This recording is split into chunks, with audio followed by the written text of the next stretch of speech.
안녕하세요. 바울의 투쟁과 성취 일곱 번째 시간이 되었습니다. 예루살렘 교회의 정체성은 무엇이었을까요? 종교적으로, 문화적으로 예루살렘 교회는 유대교에 가까웠을까요? 아니면 기독교에 가까웠을까요? 예루살렘 교회의 어떤 종교적, 문화적 정체성을 우리가 분명하게 이해한다는 것은 이후로 기독교의 기원 그리고 기독교의 발전을 이해하는 데 있어서 아주 결정적으로 중요한 포인트가 됩니다. 왜 그러한지 시간 저와 여러분들이 한번 함께 살펴보았으면 좋겠습니다. 예수님을 따르던 사람들은 예수님을 따라서 예루살렘까지 함께 올라갔습니다. 그런데 예수님께서 돌아가시자 그들은 대부분 갈릴리로 되돌아갔습니다. 하지만 어떤 사람들은 상당수의 사람들은 예루살렘에 그저 눌러 앉았습니다. 예루살렘에 남았을 뿐만 아니라 예루살렘에 정착하고 사는 것이죠. 그런데 예루살렘에 정착한 예수님의 추종자들은 예루살렘 성전 예배에 참석했다고 합니다. 여러분 사도행전 2장 46절 제가 한번 읽어봐 드리겠습니다. 날마다 마음을 같이하여 성전에 모이기를 힘쓰고 집에서 떡을 떼며 기쁨과 순전한 마음으로 음식을 먹고, 자 여기 날마다 마음을 같이하여 성전에 모이기를 힘쓰고, 자 그들은 예루살렘 성전 예배에 참석했던 거예요. 예루살렘 성전 유대교의 핵심이자 본산 아니에요? 거기에 계속 참석했다는 것은 무엇을 뜻할까요?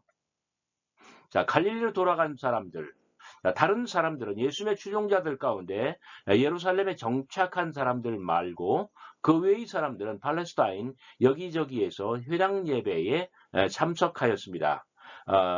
요한복음 9장 22절 이 실로암 소경 이야기잖아요. 그 다음에 12장 42절, 16장 2절 이런 데 보면은 그들은 나중에 그 회당에서 출교를 당합니다.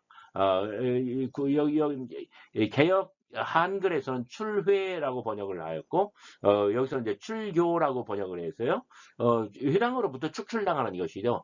자, 이것은 뭐냐면, 초대교회 시대에, 아주 이른 초대교회 시대에 예수님을 따르는 자들이 아직 회당 예배에 참석했다는 것을 반영하고 있는 그런 구절들이에요. 자, 그들은 여전히 음식 규정 등 율법을 지켰고 할례를 받았습니다. 자, 재밌는 이야기 제가 해드릴게요. 자, 우리도 서양에서 온 기독교를 받아들였다고 김치를 끊지는 않았습니다. 그러니까 이 서양 종교를 받아들였다고 한국인들의 어떤 몇백 년 또는 막 천년 이상 된 그런 문화를 다 끊느냐 이거예요. 이것이 종교와 문화 사이예요.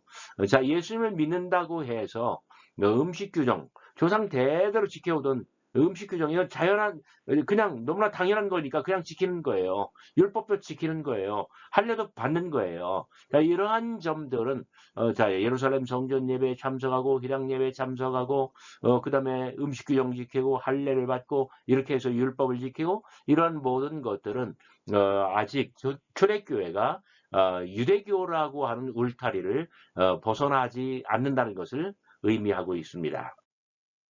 그렇습니다. 초대교회는 아직 유대교 안에 남아 있었습니다. 몇 가지 근거를 더 살펴볼까요? 자, 회심 전 바울은 성전이나 회당 안에서 예수님의 부활 신앙을 고백하는 사람들, 그러한 사람들을 박해하였습니다. 사도행전 7장 58절에 보면은 스테반이 순교를 당할 때 사도 바울은 스테반의 옷을 맡아 가지고 있습니다. 증인이 되는 것이죠. 스테반을 죽이는 것이 돌로 쳐 죽이는 것이 합당하다고 사울은 그 편에 쓴 거예요. 바울은. 그리고 갈라디아서 1장 13절 14절에서 바울 자신은 자신의 초기 이력을 이야기할 때에 자기는 교회를 잔해하는 사람이었다. 교회를 박해하는 사람이었다. 그러니까 성전이나 회당 안에서 예수님에 대하여 신앙을 고백하는 사람들을 끌어다가 다마스커스로 넘겨주어서 뭐랄까요, 사형을 당하게 만들어주는 그러한 사람이었던 거예요. 자, 이것은 무엇을 말합니까? 그토록 성전이나 회당 안에는 예수님에 대해서 신앙을 고백하는 사람들이 있었다는 거예요. 자, 그런 점에서 초대교회는 유대교 안에 남아 있었다라고, 아직 울타리를 넘지 않았다라고 말할 수 있는 것이죠. 한 가지 더, 초대교회는 아주 오랫동안 이방인들을 받아들일지 말 것인지에 대해서 아주 경론을 벌입니다. 사도행전 10장은 그 한 증거입니다. 어느 날 베드로가 환상을 봅니다. 기도하던 중에 환상을 보는데 예루살렘에서 환상을 보아요. 그리고 명을 받죠. 하나님에게 명을 받죠.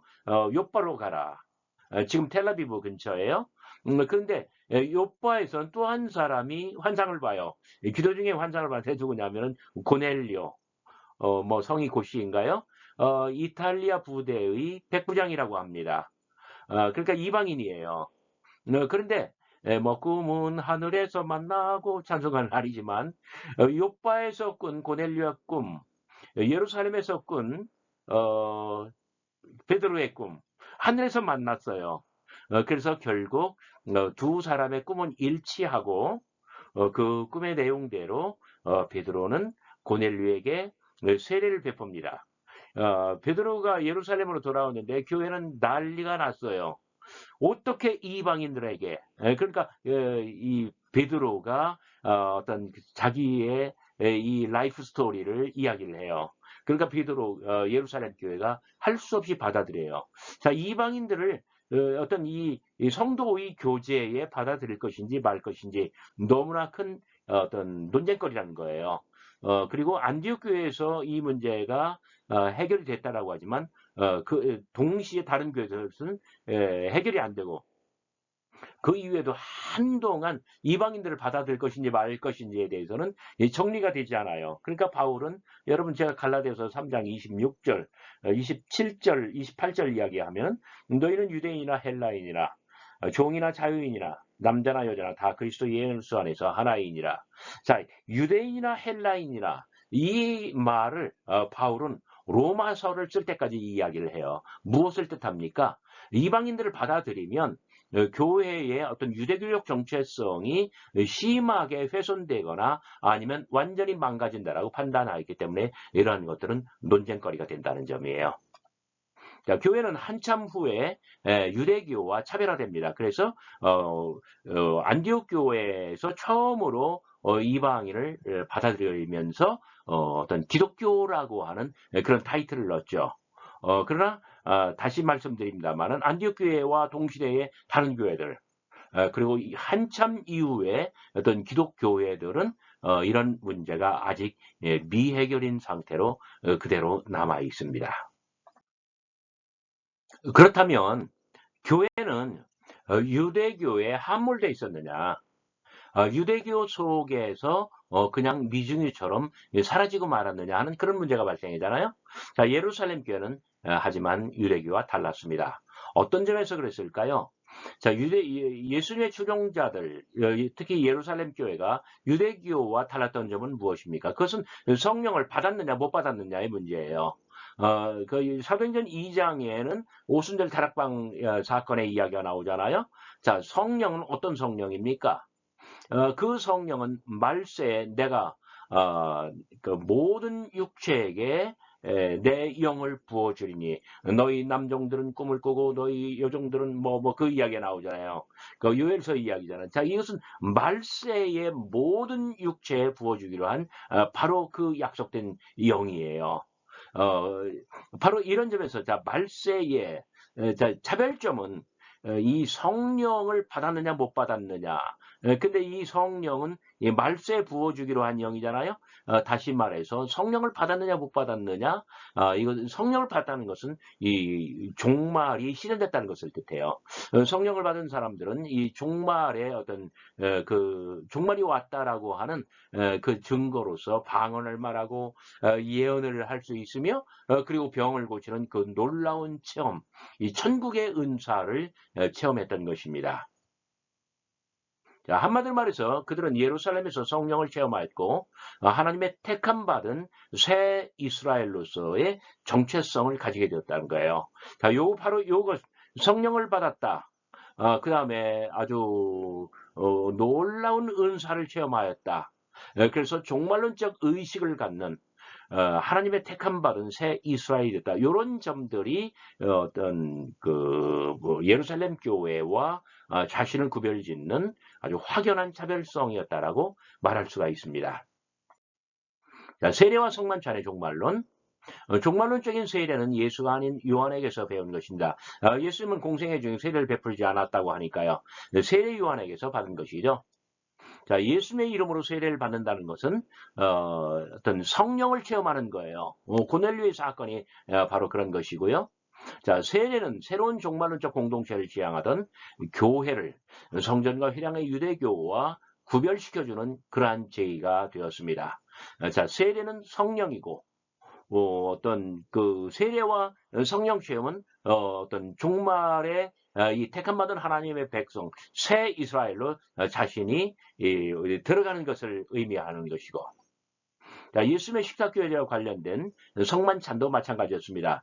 예수님의 식탁교제의 연장선상인 성만찬도 마찬가지였다는 점이에요. 교회가 예수님의 몸을 빵으로 상징했지만 이 몸을 받는다는 것은 무엇이에요? 메시아 연회를 지금 여기에서 미리 맛보는 것. 자, 그 완전한 것은 이 다음에 올 거예요. 바로 이런 점에서 예루살렘 교회는 종말론적인 세례와 종말론적인 성만찬 이 두 가지는 모두가 다 예수님의 죽음 부활과 관련되어 있습니다. 오늘의 대단히 중요한 포인트입니다. 예루살렘 교회의 종말론. 사도행전 2장에 나오는 오순절 다락방 이야기는 예루살렘 교회의 산물입니다. 예루살렘 교회에서 오순절 다락방 이야기를 전승으로 만들었다는 뜻입니다. 자, 예루살렘 교회는 기존의 유대교를 대신할 새 이스라엘로서의 종말론적인 의식이 강했습니다. 예루살렘 성전, 회당, 이러한 유대교와의 차별성은 바로 성령 체험이었습니다. 성령의 역사로 놀라운 기적과 이사가 나타났죠. 자, 두 번째, 공동체 예전, 세례와 성만찬은 종말 비전에 속했습니다. 세 번째, 성도들은 재산을 팔아 교회에 헌납하였고 사도들 발 앞에 두었다고 했잖아요.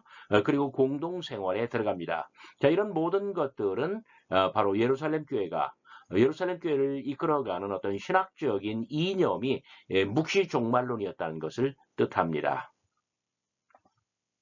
그들은 하나님께서 정하신 시온으로 예루살렘으로 바로 이 거룩한 도시로 주께서 다시 오신다라고 굳게 믿었던 것입니다. 예루살렘 교회의 확신과 비전, 바로 그런 연유에서 예루살렘 교회는 초기 순환사화와 오순절 다락방 이야기를 저술하였습니다. 예를 들어서 마가복음 14, 5, 6장에 나오는 순환사화, 마태복음 26, 7, 8장에 나오는 순환사화, 이런 순환사화는 근본적으로 예루살렘 교회에서 나왔다는 이야기예요. 그리고 사도행전 2장에 나오는 오순절 다락방 이야기도 예루살렘 교회에서 나온 전승입니다. 자, 예루살렘 교회는 그 12를 결성하였습니다. 그 12는 오랫동안 예루살렘 교회의 집단 지도부가 됩니다. 그 12를 우리가 보통 12제자, 12사도 이렇게 말하는 바로 그 12사람이에요. 헬라어로는 호이도데카, 영어로 직역하면 the 12, 그 12사람이에요. 자, 사도행전 6장에 보면은 교회는 예루살렘 교회는 히브리파와 헬라파가 있었다고 해요. 그 중에 12사람은 히브리파를 대표하는 사람이 됩니다. 굉장히 중요한 포인트예요. 예루살렘 교회는 자, 이 12로 대표되는 히브리파가 있었고요. 그리고 마리아, 모친 마리아, 동생 야고보, 다른 동생들, 그리고 누이들, 그들이 존재했어요. 예루살렘 교회 안에는 12로 대표되는 히브리파, 그리고 가족들, 가장 중요한 구성 멤버 중에 이 두 가지 카테고리가 들어가요. 누구누구? 12, 그 다음에 가족들. 이게 예루살렘 교회의 특징이에요. 자, 그들은 다 합하여. 그들은 종말에 기존의 12지파 이스라엘을 대체할 새 이스라엘이 되었던 것입니다. 자, 왜 12일까요? 이스라엘의 12지파. 그러니까 기존 이스라엘에도 12지파가 있어요. 자, 새 이스라엘이기 때문에 예루살렘 교회의 자인식은 자기 이해는 새 이스라엘이에요. 그러니까 12 보좌에 앉아 이스라엘을 심판할 그러한 어떤 두령들, 지파장들, 그래서 12이 필요했던 거예요. 여러분 그 흥미롭지 않은가요? 12사람의 이름은 복음서마다 조금씩 다를 수 있어요. 그리고 가룟 유다의 결혼된 자리를 마띠아로 보충해요. 12이라고 하는 숫자를 유지하는 것이 대단히 중요해요. 그만큼 예루살렘 교회는 12를 집단 지도부로 삼았고 이들은 히브리파의 대표자였고 그리고 그렇게 새 이스라엘의 12지파를 대표하는 사람들이 되었던 것입니다. 그만큼 예루살렘 교회는 이 종말론적 의식이 대단히 강했다라고 말할 수가 있습니다.